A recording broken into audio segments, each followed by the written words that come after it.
In this short video, I'm going to explain a bit more about match types in Google Ads. So when you add keywords to a search campaign in Google Ads, there's basically three different match types you can pick from when you're actually adding your keywords in terms of what you're trying to target or who you're trying to reach, the products and services they're looking for. And there's one other match type, which is a negative match keyword. I'll explain a little bit more at the end of the video.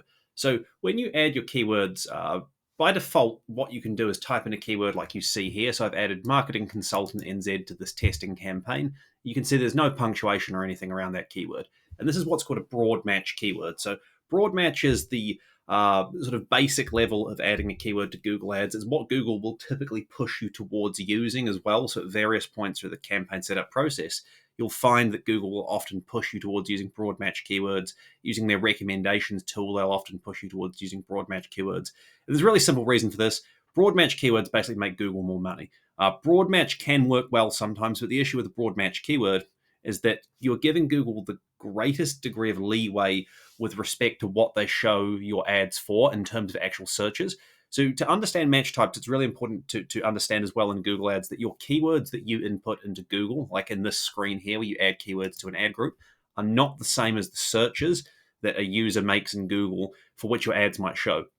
A keyword is what you are advertising for, and then based on the match types you use and Google's process in the background, they will match your keywords and your ad to a user's search, which is called a search term, or some people call them search queries. So if you type in marketing consultant NZ as an example broad match keyword, what you're saying to Google is basically, broadly speaking, I'm interested in advertising to anybody who is searching for marketing consultant NZ or really anything related to that. And there's no exact definition of what that anything related might mean. It's really open to Google's interpretation. Sometimes they do a pretty good job. Sometimes they do a very bad job. It's very dependent, in my experience, on what exactly it is you're advertising. So if you have a business that's, say, like a local service business or hospitality company, like a cafe or a restaurant, something like that, you sell or service in a particular area. If you use broad match keywords, Google will often do a pretty good job at showing your ads on relevant searches because there's less kind of openness to what it is you might be advertising. If you are a Auckland restaurant, you're really only interested in people looking for restaurants in Auckland or dining out in Auckland or something like that. Whereas for some other businesses where there's so many different interpretations or kind of levels to a particular industry, it might be much easier for Google to go way off mark with the search terms that they match on a broad match keyword. So anyway, long story short, your default option is broad match. That is the first match type that you can use. When you do broad match keywords, you are running that risk of giving Google too much leeway. The next option you've got is to add speech marks or parentheses around the keyword. So you can see here I've added the speech marks at the start and the end. That's what we call a phrase match keyword. So it has a match type, which is called phrase match. And basically what that means is that the phrase has to be in the user's search, or the meaning of the phrase has to be in the user search in effect. So phrase match is modified slightly over time. It used to be that the phrase really had to be in the user search term. Now it's more a case of saying, well, look, if somebody is searching for something like best marketing consultant NZ, that would be a match your ad could show. But equally, if they were searching for NZ-based marketing consultant who offers LinkedIn ads as a service, I mean, a very long search term, but that would also likely be valid under this particular match type as well. And so phrase match, in my experience and view, is a really good sort of middle ground when it comes to using match types in Google Ads, because what you get is that greater level of control. You're giving Google far less leeway to interpret your keywords, because time and time again, what I find when I sort of instruct business owners on how to check their own search terms and review the performance of their Google Ads is they don't realize that keywords and search terms aren't the same thing, and they've added a bunch of broad match keywords per Google's recommendations, and then they're pretty horrified when they see the search terms come through that are often quite irrelevant. By using phrase match, it's kind of like that 80-20 rule or Pareto principle in action. You really minimize the vast majority of the risk of giving Google too much leeway, but you don't have to go too crazy on the kind of keyword analysis and management side. You don't have to think of every conceivable search that someone might make.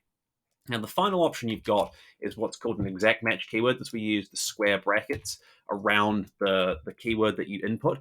And exact match, as the name implies, basically means that the user's search has to be exactly the same as the keyword, or these days it can be a sort of close misspelling or a close similar meaning. Exact match has become slightly less exact over time, which has been a relatively contentious thing in the Google Ads space, because in some businesses where you've got high CPCs and it's ultra competitive, even a close misspelling of a keyword might actually, as a search term, might actually yield quite substantially different performance on that particular ad or that particular search. And so it's really annoying for some advertisers. For most advertisers, it's not a huge deal, though, to be honest. Exact match keywords can be a good option if you've identified a few specific phrases or searches that your target customers are making in Google that very consistently yield great conversions or profitable sales through e-commerce or whatever the case may be. It might be that you spend, say, 6 months advertising and testing, and you get to the end of the process and you figure out that, hey, there's only 4 or 5 or 6 different searches that typically yield profitable conversions for the business. And so in that case, you could just use those exact match keywords in Google Ads, and that would basically eliminate most of the risk of Google showing your ads for other terms. You'd still have to do some management because of that slight loosening of the exact match meaning, but it's still, the most precise option you've got available. And so the key thing to think about is that there is a spectrum of sort of precision and leeway that you give Google when it comes to matching your keywords to a user's search, with broad match down one end and then exact match down the other and phrase match sitting in the middle. And ultimately, the correct decision in terms of which match type to use comes down to a few things. One is it comes down to how precisely you need to sort of control the searches that a user might make before seeing your ads. Typically, my advice is to try and be a bit more precise to start with, and then you can liberalize and expand over time, because otherwise what can often happen is Google will wind up kind of showing your ads all over the show if you go too deep with broad match keywords, and it burns through your budget and you never really get particularly good performance. Also, what you need to think about is your ability to commit to the management process. If you are able to spend, a decent amount of time every day or every week managing your Google Ads account for your business, then maybe you can use broad match keywords and actually get a whole load more searches come through and show your ads more frequently.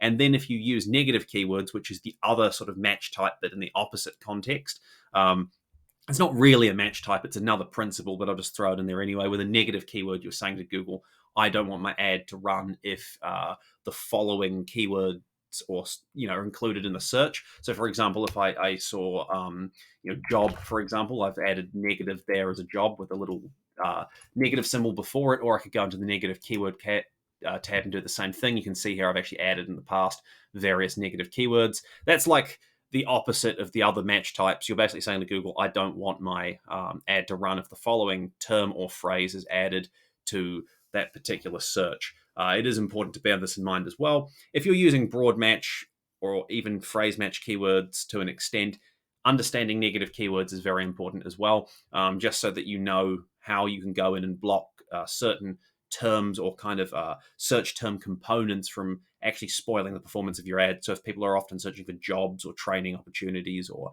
tutorials or DIY options, you could block those kind of things using negative keywords.